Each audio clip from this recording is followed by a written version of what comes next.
Okay, so on Friday, we learned about special parts of similar triangles, and we talked about three parts. We talked about angle bisectors, we talked about altitudes, and we talked about medians. So looking here in example number 5, where it says triangle MNP is similar to triangle XYZ, right up at the top, right here, find the value of X. So looking at these two problems, I see X right down here. And one of the first things that I notice as I look at X is that there's a little congruence marking right here that is mirrored right here. So I have these two segments that are the same size. That means that FN must also have a size of X. But more than that, it means that this point F right here has to be a midpoint because it's splitting side PN in half. And because that is a midpoint, that means that this line segment MF that comes down through here, this is a median because it goes from a vertex to a midpoint on the opposite side. And then when I come over here and look at this larger triangle, triangle XYZ, I see something similar. There's a congruence marking here on ZG that is mirrored right here on GY, which is 12. That means ZG must have a length of 12, and G would have to be a midpoint.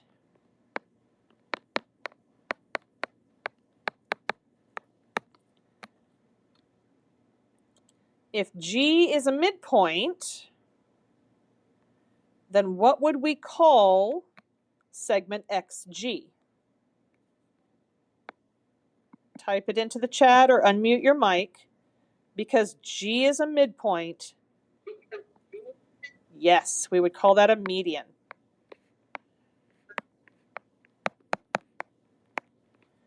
XG would be a median because it goes from a vertex to a midpoint. All right. So those two medians, the one that's 18 and the one that's 27, those are proportional to the sides of these similar triangles. So I can make a fraction with the 18 and the 27. I can do 18 over 27, and that would be equal to this side of the triangle in a fraction with this side of the triangle. How big would side PN be? If PF is X and NF is X, how big is PN? You can either unmute your mic or you can type it into the chat. How big would PN be? 2X, absolutely correct. 2X right there. So how big would ZY be? Same thing, you can unmute your mic or you can type it into the chat. How big would ZY be? ZG is 12, GY is 12, so absolutely ZY has a length of 24. So now I need to make a fraction with 2x and 24. Since I had 18 in the numerator of the first fraction, and that came from this triangle, MNP, that means the 2x is going to have to go in the numerator of my second fraction. So 2x over 24. And now we're going to start multiplying to get rid of our denominators. So I'm going to multiply both sides by this denominator of 24. Do it to the left, do it to the right. It's going to cancel out my denominator over on the right. On the left, it only multiplies to my numerator. What is 18 times 24? Go ahead and type it into the chat or unmute your mic. What is 18 times 24? Sorry, Diedrich, we're on page 16, problem number 5. Thank you, Brianna. It is 432. So I have 432 over 27 equals 2x. Let's see about dividing these two now. What is 432 divided by 27? 432 divided by 27. 16. So I have 16 equals 2x. And then we divide both sides by 2, and we get that x is 8. Nice work. Very nice work on that first problem. All right. I'm going to leave it paused here for about 15 seconds in case you need to take a screenshot of this, and then we're going to move on to problem number 6 on page 16.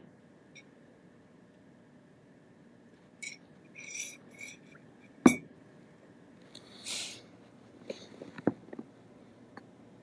right.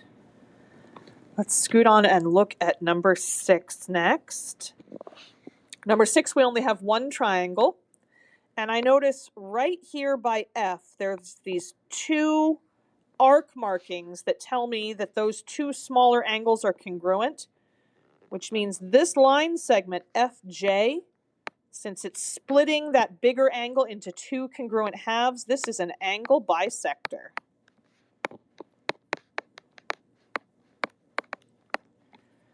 We learned that when we have 2 similar triangles, the angle bisectors of the similar triangles are proportional to the sides of the triangle. But the other thing that we have here is when we have just one angle bisector in a triangle, the divided side, this side over here, the 2 halves of the divide are going to be proportional to their adjacent sides. So I'm going to look at this right here, so the top half, and we're going to compare that to this bottom half down here. So my 2 corresponding sides, 30 and 25, those are the corresponding adjacent sides. Those will make a fraction together. So why don't we do 30 over 25? And that will be equal to, and now I look at my divided side. And on the divided side, we have one segment that is 12, that goes from here to here. So that's going to need to go in my numerator, 12, over, and then I need this segment right here from J to H. Well, I know from G all the way down to H is X. And I want all of that except for this bit up here, because I want just that bottom part. So X, take away the 12 from the top. So X minus 12 is from segment G, or sorry, from point G to point H. So segment JH, not GH, sorry, JH is X minus 12. So I have 12 over X minus 12, because if I add 12 and X minus 12 together, I get X, which is that whole length from G to H. Now we're going to multiply by our denominators to get rid of them. So we're going to multiply both sides by X minus 12. If you do it to one side, do it to the other side. Cancels out my denominator on the right. The 30 will distribute to both of these pieces, but only that numerator there. So 30 times X would give me 30X. Minus 12 times 30, which is 360, over 25 equals 12. We multiply both sides by this denominator of 25. Go ahead and tell me what 12 times 25 is. Either unmute or type it into the chat. What is 12 times 25?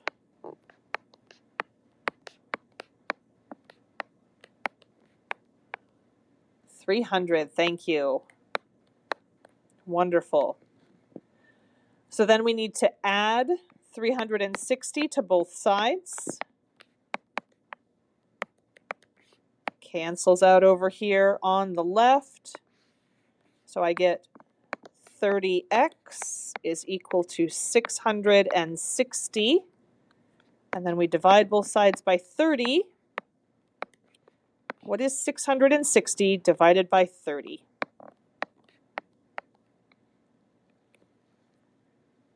$660 divided by 30. 22. Thank you, Brianna. All right. We have one more problem that we need to go over. We're going to do problem number 7 down at the bottom of the page. Excuse me. All right, so looking at problem number 7, I'm going to give this about 15 seconds in case you need to snap a picture of the screen before we go on and look at problem number 7.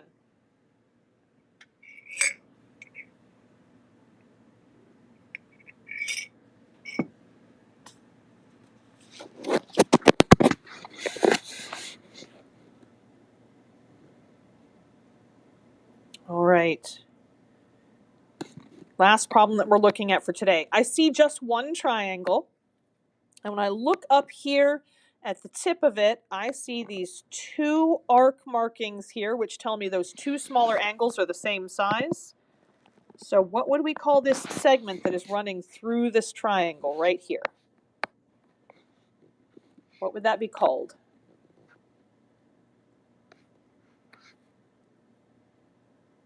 It'd be a median if it was going down to a midpoint on the opposite side. If I knew that this was a midpoint, then we would call it a median.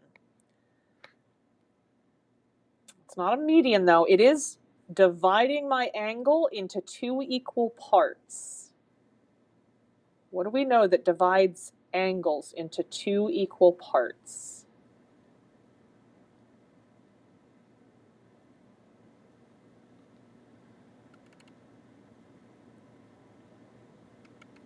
An angle bisector, yes.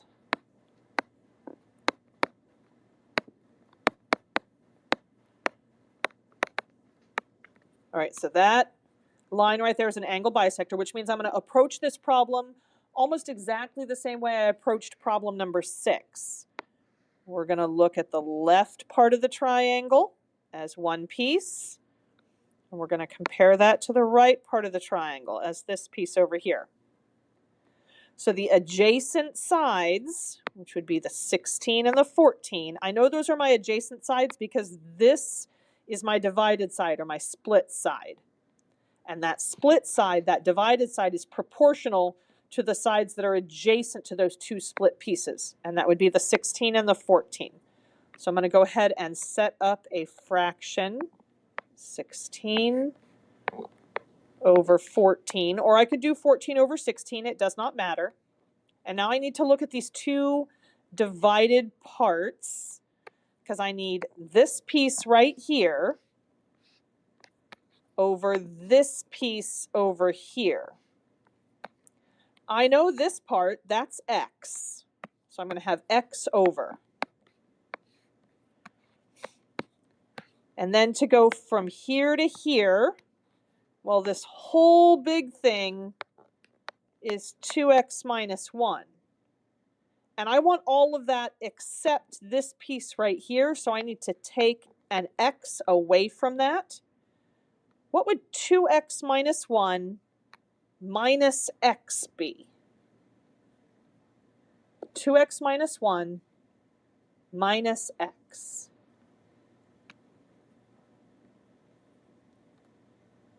Yeah, it's going to be 1x minus 1 because I have 2 take away 1. So this right here would give me 1x minus 1. So x over x minus 1. And we're going to multiply to get rid of our denominators. So I'm going to multiply both sides by x minus 1. Cancels with my denominator on the right. The 16 distributes to both pieces of that x minus 1. So I would have 16x minus 16 over 14 equals x. And then we multiply by our other denominator of 14. If you do it to one side, you got to do it to the other side. Cancel my 14s in the denominators on the left side. So I have 16x minus 16 equals 14x. Next thing I need to do is get my x's on the same side, so I'm going to minus 16x from both sides. So over on the left, I have a negative 16 remaining. What is 14x minus 16x? 14x minus 16x. Negative 2x. Thank you. So negative 16 equals negative 2x. Then we divide both sides by negative 2. What happens when we divide a negative and a negative?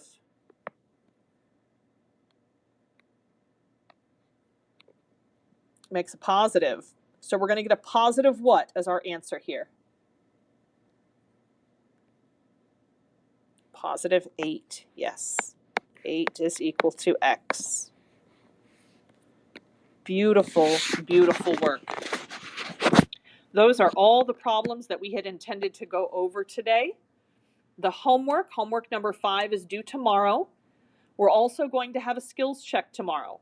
Both of those things will happen whether we are live in person or whether we are remote over Teams tomorrow. Your homework is going to be due. If we are live in person, it'll run just like normal. If we are remote over Teams, then you guys will grade your homework at home, and then you will submit that digitally to me, and I will provide directions for how to do that if we meet on Teams tomorrow. Also, if we're meeting on Teams, you'll do your skills check. If we're live and in person, skills check will be on paper. If we are over Teams, then skills check will be in Canvas. All right. Does anybody have any questions for me or need me to go back to any of the previous problems? I do have a question. Where is homework 5 in Canvas? Homework 5 was passed out on Friday. You should have picked that up on your way in the door. If you don't have a copy of it, you can get that in Canvas. Let me navigate to where that is real quick, and I can show you where that is. Or you can also look in your book. You could do the problems out of your book. If you have your book at home, page 499 to page 500, problems 2, 4, 5, 6, 8 through 11 all, and 15. Or if you have access to, and then you click on today's module. So today's module would be down here, Tuesday 121, solving problems with parts of similar triangles. If you click on that and you scroll to the bottom, there's a link to the Module 8 homework number 5 right here. You can print this worksheet out by clicking on this link, like I said, or you can do the problems in the book.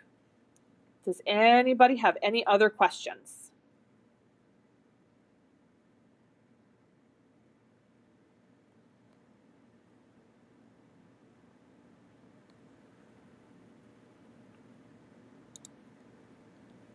Great. If you have no other questions, you can go ahead and leave this team and get ready for your third period team. Third period team starts in 9 minutes at 9:03. Sorry, I guess it's 8 minutes now. At 9:03. So if you have questions, you are welcome to stay and ask those questions. If you don't have any questions, you are welcome to leave for your third period teams meeting, which begins at 9:03. Starting at 12:20 today, if you have additional questions, you can come and send me a message in Canvas. Bye, have a good one. You can send me a message in Canvas after 12:20, and I can help you with anything that you are stuck on. We could even hop back into a Teams meeting if that is what you need. And so, starting at 12:20. Okay, sounds good. Yep. I'll see you if you need any help, okay? All right, sounds good. Have a All right. good day. You too. Bye, Diedrich.